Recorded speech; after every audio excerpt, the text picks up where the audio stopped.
mas pinakikinggan ng buong bansa. Ang programang ito ay hatid sa inyo ng ProFriends, Creating Communities, Transforming Lives. Kailan maituturing na tahanan nga ang isang bahay? Kailan masasabing masaya ang isang tahanan? Yan ang ilan sa mga katanungang ating ihahanap ng kasagutan sa programang Bahay Niyan! Bahay Niyan! At ngayon, narito ang mga regular na makakasama sa ating programang Bahay Niyan, Kuya Gus Leonardo at Ate Len Aguirre. Bahay Niyan!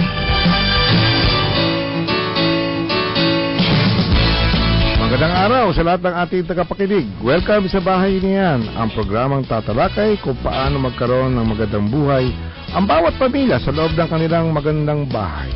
Kasama pa rin natin sa tanghaling ito si Ate Len. Hapon Kuya Gus, good afternoon po sa ating mga listeners at sa mga magulang na laging nakasubaybay sa atin. Sana sa araw na ito makapagbigay ulit tayo ng makabuluhang usapan. May kaugnayan po yan sa ating magandang buhay sa ating bahay. Isang linggo Ate Len, sinagot natin yung mga naiwang katanungan ng ating mga listener tungkol sa kaibahan ng homeschooling at regular schooling. At nalaman natin na pag homeschooling pala, kailangan ng setup ay para rin isang paaralan, ano? Pagka homeschooling daw, kailangan din merong visuals ng mga subject na pinag-aaralan nila. Papa-accredit daw kung ang nanay ang nagbibigay, parang may kailangan din daw ata na accreditation. Oo, mahabang proseso din pala.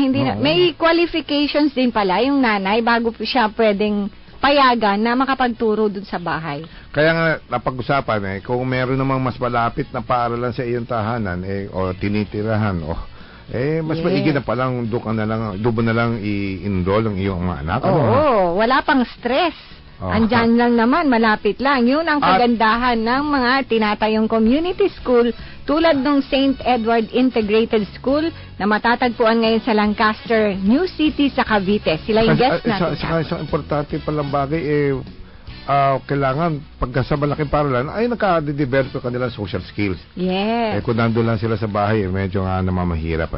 Kaya ngayon naman, napaisip ako, Ate Len, ano pa kaya ang mahalagang makita natin sa isang komunidad para naman ma-maximize yung oras ng bawat isang membro ng pamilya? Yes, kasi kung convenient nga naman sa pamilya yung nagkakaroon ng community schools kasi matipid yung oras ng biyahe. Mas safe pa ang pakiramdam mo, madali lang mapuntahan ng mga magulang yung kanilang mga anak kapag may pangangailangan sa school. Tama ka dyan, Ate Len. Kaya nga, mas mainam din kung ang komunidad mo ay meron na rin yung iba-ibang pangunahing kailangan na tutugon sa mga pangangailangan ng ating mga pamilya. No? Source of living ba yan, Kuya Gus? Pwede, isa yan. Source of living, no? Oo, at para maibigay niya sa atin yung kanyang karanasan sa mga gantong bagay na pinag-uusapan natin, meron po tayong mga kasama mula sa isang komunidad sa Iloilo kung saan ideal yung subdivision. Ano nga kaya ibig sabihin ng ideal, ha? Ay, pagka-ideal, ibig sabihin yan, malapit sa lahat. Alam ko ideal cheddar, Wala na yung sarado meron na pa yun. ba? Wala na. Oo, pahalata masyadong edad. Pagka malapit sa mga major establishments, malapit sa point of interest, yan po ay sa bayan ng Pavia, Iloilo. Siya po ngayon ay nasa linya ng ating telepono, si Mr. Romel Protasio. Phone patch pala. Magandang tanghali po, Mr. Romel Protasio. Kumusta po kayo? Okay naman po. Magandang tanghali po sa mga listener natin dyan. Maganda ang kanyang signal, Kuya Gus. Gano'n, So, mga ilang taon na po kayo naninirahan dyan sa Pavia? Siguro mag to 2 years na po ako dito sa Park Regency and going na po sa 3 years. Ganun po. Kayo ba'y tubong Pavia o galing ko po, kayo ba'y Ilonggo? Oo. Talagang totoong Ilonggo po, from Iloilo talaga, pero ay transferred na sa dito sa Pavia, sa Park Regency nga. Saan po kayo nanggaling mula bago lumipat sa Pavia? From the city, Iloilo City talaga. Used to reside sa Villa, and then nakakuha kami ng bahay dyan sa Park Regency. So, ever since, dyan na po tayo sa Park Regency. So, galing kayo sa Villa.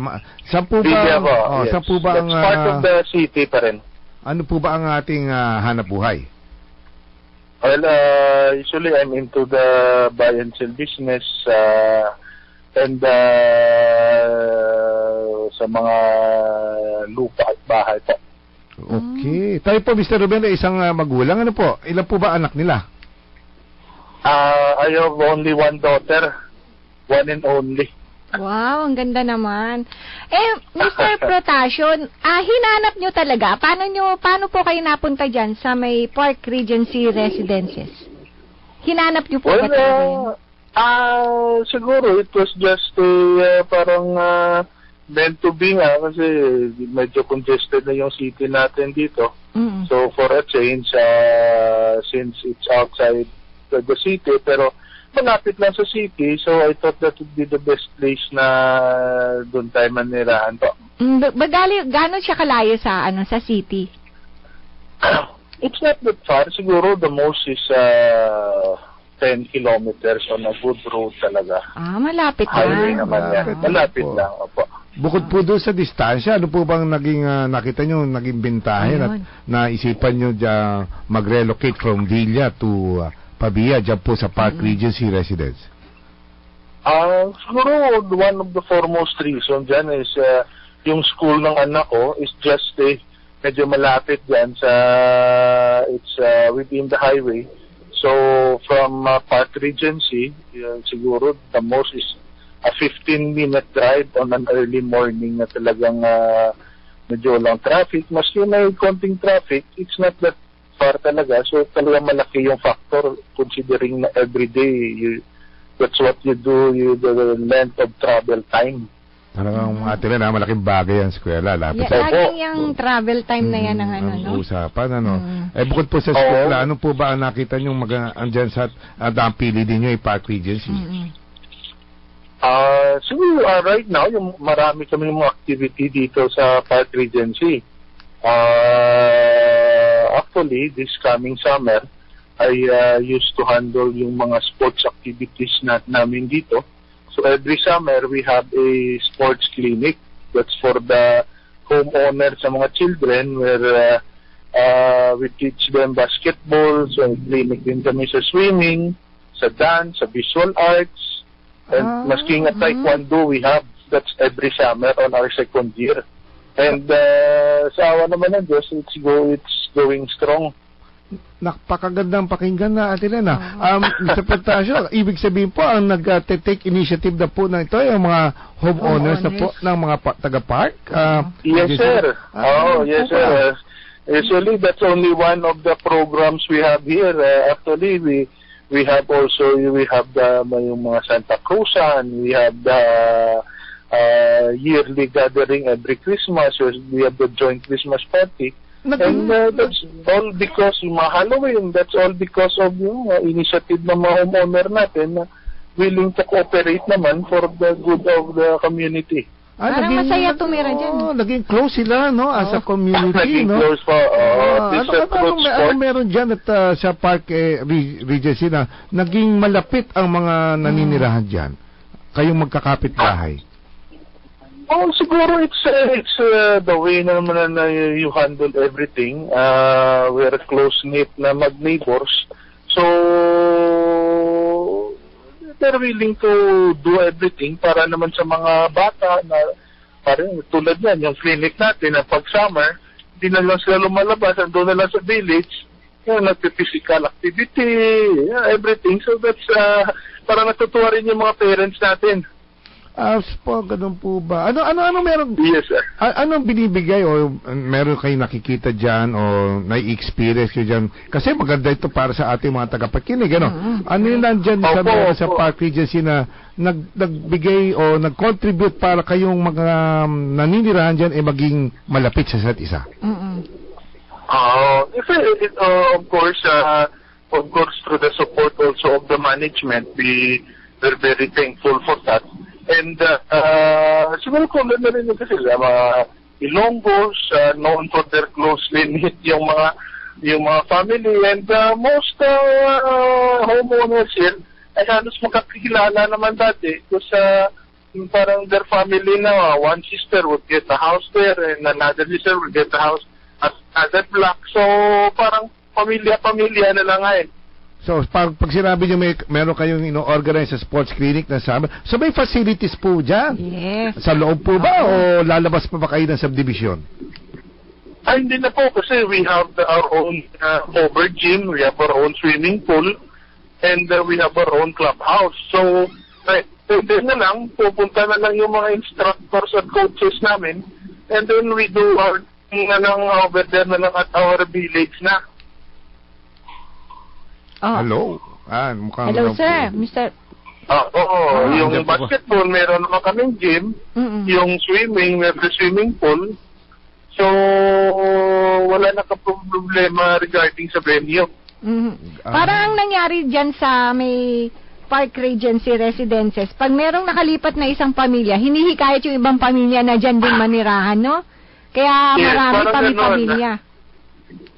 Parang ganon. Kasi they can see yung sa mga bata, yung mga bata nag-enjoy sa mga program natin, and yung mga security, sa security factor, wala ka namang masabi because safe na safe yung mga anak natin. So, nanghikayat na sila sa mga friends sila. They are highly recommended na if you get a house there at the Park Regency. It has been successful. Okay naman po. Yun ang mga siguro definition na kaninang sinasabi natin na ideal. Ano? Yes, binabanggit ni Mr. Ano? Yes, sir. Secure yung mga anak nila.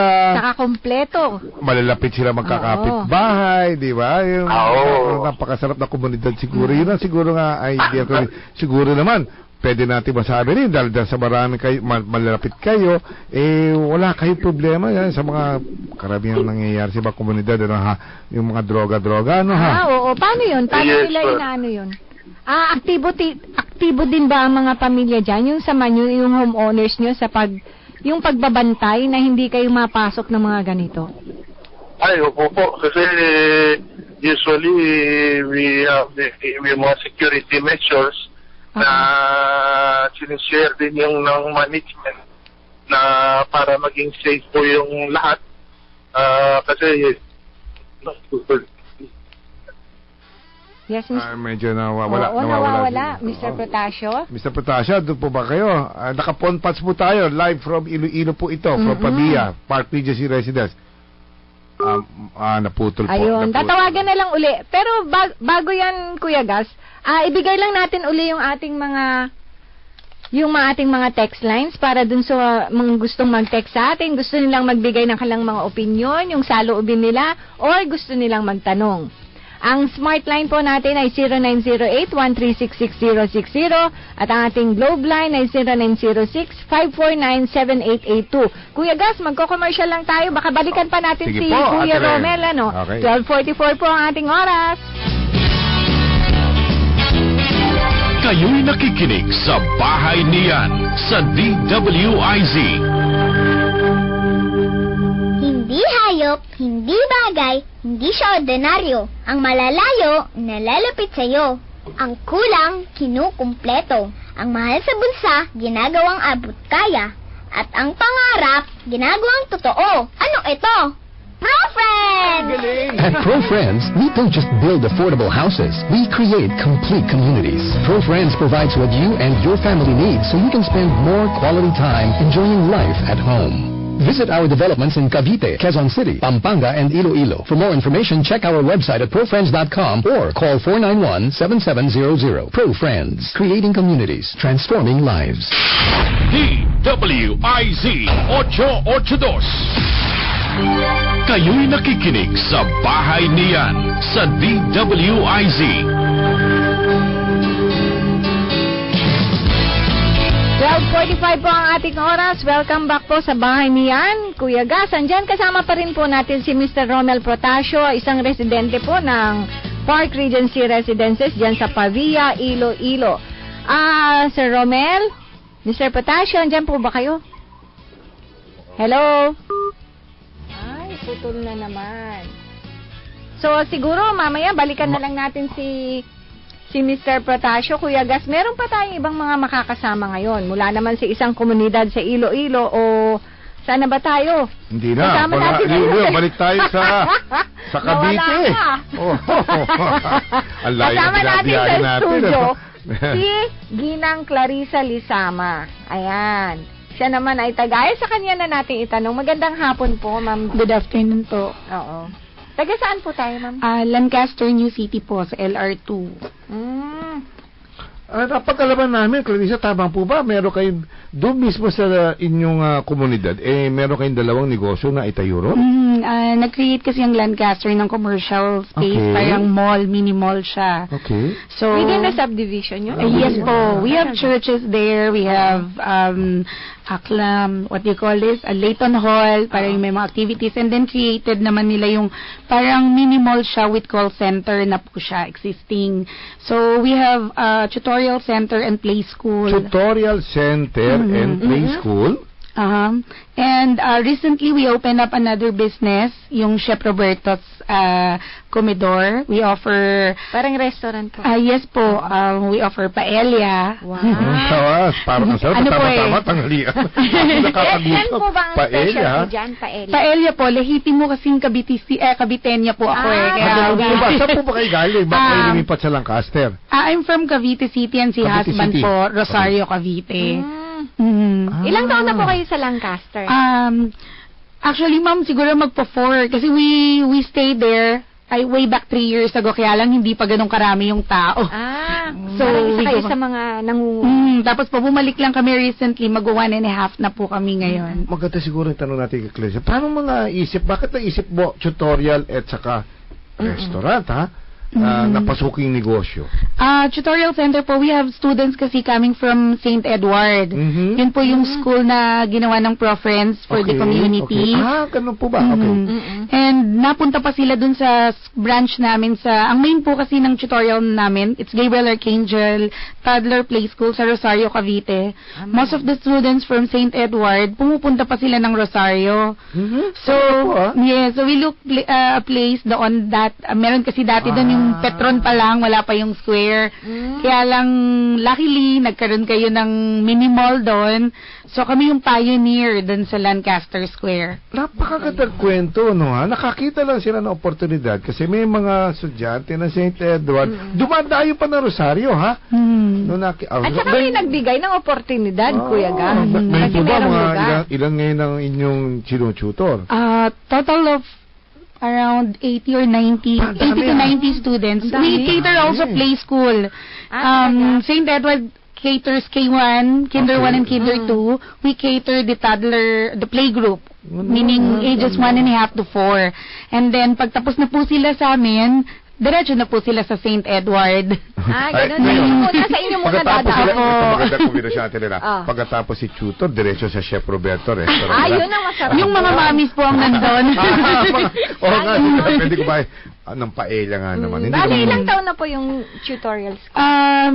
Yung sa Lancaster po, it's second year ng operation po. Napakagandang kombinasyon. Doon kayo naninirahan, andun din ang hanap buhay nyo. Ano nakita nyong malaking bentahe sa gandang pamaraan? Best thing po, natuto akong mag-drive kasi madali lang yung access sa road eh. Go from home, hindi ko kailangan magpunta sa highway. So nakakalabas ako without my husband na dati, kailangan kong nandyan siya. Ang mga bata, hindi po hassle sa akin kahit may meeting ako hanggang hapon. Kasi ang lapit lang.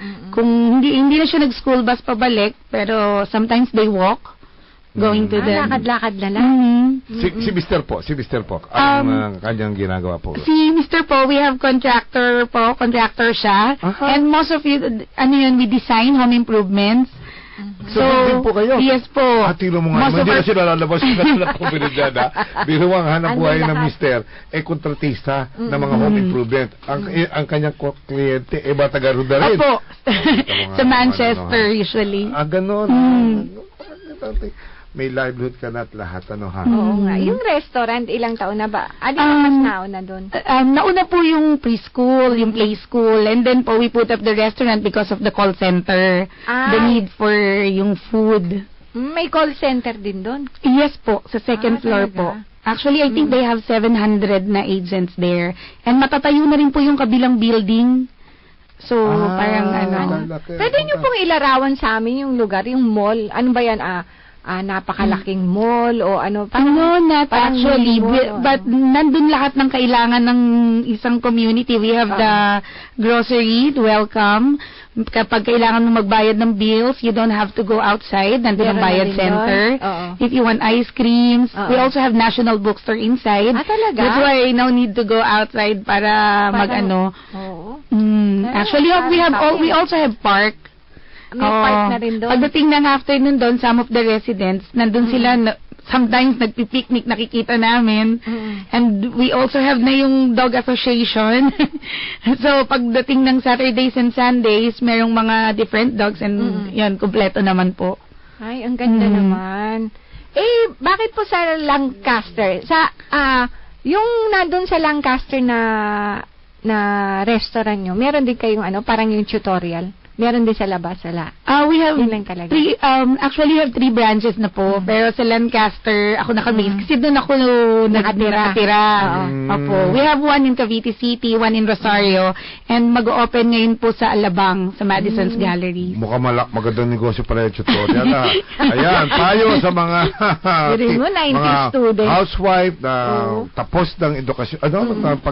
Edukasyon ba tawag doon?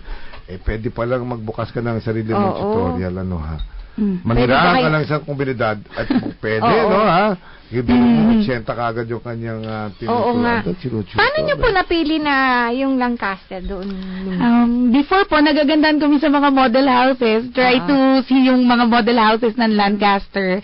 And siguro po, fate na rin yung nagdala. We enjoy naman po the service kasi meron din namang mga security guards sa villages. Fate brought them to Lancaster. That's nice, ha? Biro mo nga naman, kita mo. How could you say na hindi siya fate, ha? Ang kanyang mister, kontatista doon. Siya ngayon, meron ng restaurant. At doon mismo sa lugar komunidad. At may tutorial and play center. Lahat na. Lagi kasama po ni Clarissa kanyang anak. Pwede ka mag-hello dyan. Mahiyain siya. Pero tira mo nga naman. Lagi siya nakabantay. So, nagtatrabaho na, nagdinegosyo na, nakatutok pa sa kanyang magandang anak. Di ba? Ano pangalan ng anak niyo? Kayla. Okay. Nag-iisa po ba yan? Hindi po, I have 3 boys. College na lahat. Talaga? College lahat? And madali na yung pag-uwi nila from perpetual. Because ang nag-provide naman ng Lancaster ng shuttle So, may shuttle pa? Yes, we have free shuttle yun for homeowners. So, perpetual sa Las Piñas ito? Sa Molino. Sa Molino, napakalapit yan. Molito lang. Meron bang kumuha ng BS Education sa 3 buwan? Wala po. Tourism yung eldest ko Baka si Kayla, magtutuloy ng tutorial. O may kumuha ba ng culinary? Wala rin, sir. Wala pa din. Kailangan medyo gigiyahan na natin yan. Pero tignan mo, Kuya Gas, ang ganda nung pag nakita mo sa isang lugar, yung opportunity na pwede niyang ibigay sa'yo. Yung sa kanila, green up nila nung nakita nila may call center, naglagay ng restaurant. Nakita nila may paaralan, naglagay ng tutorial. Di ba? Talagang magandang inyong kapalaran. May mga pumasok tayong mga reactions ata. Ito, baka i-acknowledge po man lang siguro, Pasalamat tayo sa mga nagbibigay ng pwede pa naman nating pasadahan, Kuya Gas. Gaya ni Carmina na Antipolo. Magandang tanghali, Kuya Gas at Ate Len. Ang ganda po ng programa nyo. Ang dami naming impormasyon na nakukuha, lalo na sa katulad ko gusto magkaroon ng sariling pamilya. Oy, thank you, Miss Carmina. Pa siya, si Carmina. Para sa mga binata dyan. Ito pa, si Julie Pang ng Quezon City. Swak na swak po ang comments sa mga mommies out there po yung program nyo. Tulad ko, ang dami kong nakuhang idea. Tingin ko maganda talaga within the community yung negosyo mo. Napra-practice na yung PR skills ko, dumarami pa ang friends ko. Ayan ang sinasabi ni Clarissa. Tama nga naman. Pero hindi naman po, puro kapitbahay nyo lang ang pumupunta sa restaurant nyo. Oo nga.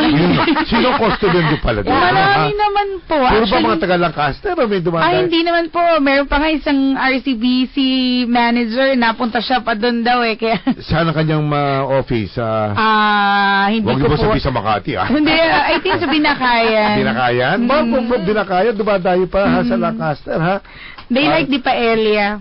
Wow. Palagay ko Ate Len, patitikimin tayo ni Oo, Clarissa na Sige kanyang po, paella. pagpupo na kayo. Kailangan pumunta talaga doon. Para matikman natin. Ang Eto bukod sa pa, paella, ano oo. po ba ang inom nyo? Ayun, sige. Kasi yun ang nakita kong need yung mga typical all-time Filipino favorites, yung mga tapsilog. Aha. Kaya sila doon. So, pag yung mga family, they don't cook na sometimes kasi affordable yung mga ulam namin. Most of the teachers from St. Edward, nandun sila nag-dinner. May talaga? bibigay ba kayong discount? Kasi, For Pro-Friends employees, sir, free ice yan. Talaga? Paano kung hindi naman kami pro-friends employee? Oo Hindi nga. naman yan, di ba? Paano naman po ako taga-IC po ako. Hindi bale, ma'am, pag pumunta ka. Magpunta ako eto pa si Christine Malyari ng Manila. Ilalagay, ano ko lang, Kuya Ga, si Sige, Christine Ate Len. Malyari ng Maynila, nag-text din, si Jane ng Antipolo. Ayan, magandang tanghali po. My friend ako na niyaya ako na kumuha ng bahay sa Lancaster. Talaga raw magandang tumira doon. Sabi diba? nga ni Clarissa, no? Mm-mm. Bakit Chef Roberto naisip mo ang pangalan pala? That's the name of my eldest son.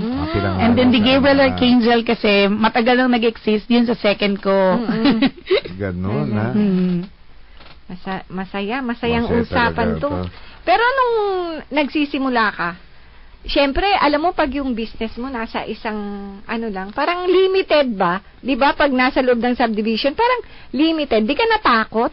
Ayan, nandyan po yung takot nung una kasi parang wala pang tao. Pero swerte po talaga sa Lancaster kasi first year of operation, I think nasa 35 play schoolers kami and then mga nasa 15 to 16 tuties. So, break even pero good, not bad for first time na magtayo, mag-put up. So, anong naunang natayo doon yung tutorial? The play school po. Play school muna. The tutorial, play school and tutorial. Tapos nung nagkaroon ng call center, naisipan mo tayo ng I occupy kasi 2 units Ano sila, sa ground magkatabi? floor. Yes. So, nung nagkaroon ng call center, dinivide ko yung dalawang nire-rent ko. Ginawa namin po siyang, restaurant.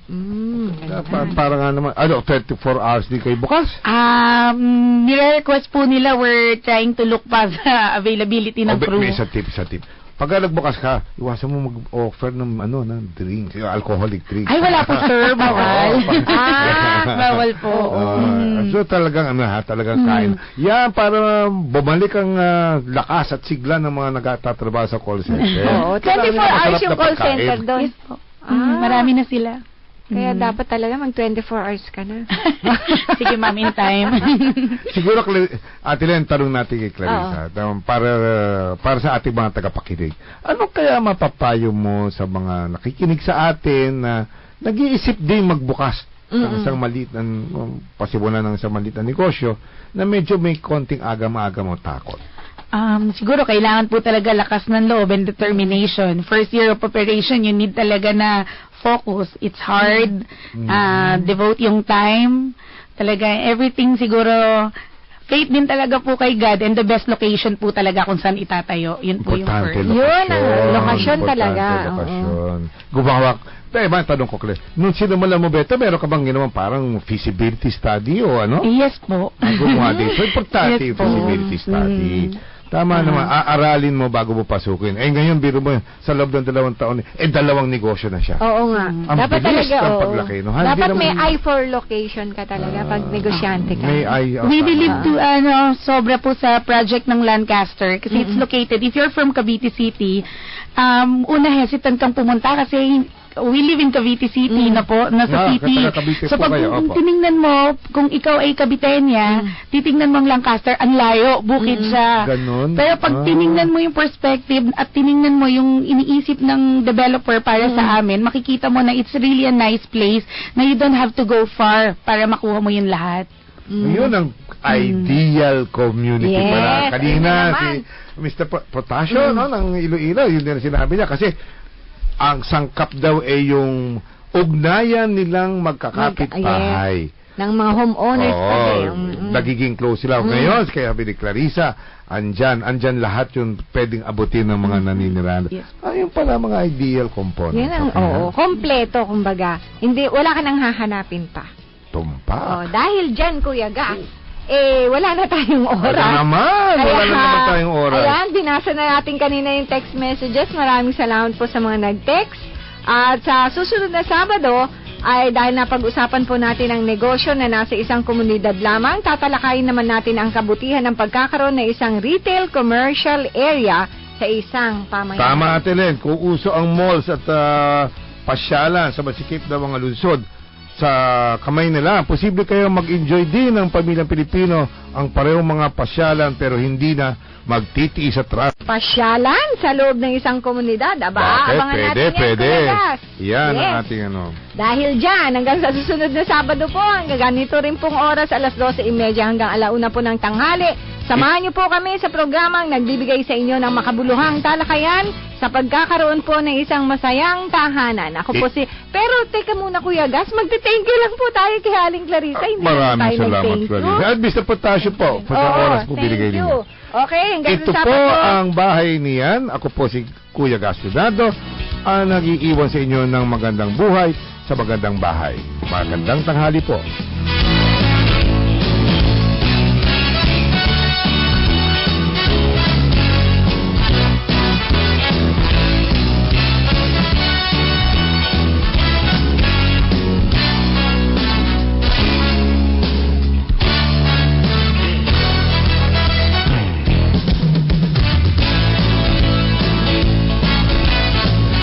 Ang programang ito ay inihatid sa inyo ng ProFriends, Creating Communities, Transforming Lives.